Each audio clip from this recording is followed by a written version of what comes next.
તો ભાઈ શિયાળામાં તો છે ને આ પરસેવો રેપ જે ભાયલું જાય છે તો આ ઉબાડીઓ ખાવાની એટલી બધી ઉપડેલી હતી ને એટલે અહીંયા આવવું પડે પ્રીતિબેનને ત્યાં.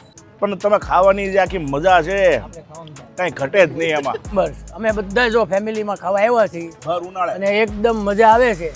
બહુ સરસ ટેસ્ટ છે અને બહુ સરસ છે. આ કુદરતી વાતાવરણમાં ઝાડની વચ્ચે જેટલા પણ રિવ્યુ લો ને એટલા ઓછા પડે એવું નાની દુનિયામાં મોટું નામ ઓરિજિનલ દેશી વલસાડનું પ્રોપર સ્ટાઇલથી બનાવેલું ઉબાડિયું આ શિયાળાની ગુલાબી ઠંડીમાં ખાવ ને એટલે શરીરને અનેરો ગરમીનો અહેસાસ કરાવે ને એવું જોરદાર ટેસ્ટનું અને શરીરને નડે નહીં ને તેવું મસ્ત મજાનું આ પ્રીતિબેનનું વર્લ્ડ ફેમસ ઉબાડિયું ખાવા લોકો સુરતના જિલ્લામાંથી દૂર દૂરથી અહીંયા ટેસ્ટ કરવા માટે આવે તો તમે પણ રહી જતા નહીં મારા વાલા. તમારા ફ્રેન્ડને આ વિડીયો શેર કરી દેજો અને પહોંચી જાયજો આ જોરદાર ટેસ્ટનું ઉબાડિયું ખાવા માટે ઉત્તરાયણ મરીના હાઇટ્સની બાજુમાં આ પ્રીતિબેનના ઉબાડિયામાં મારા વાલા.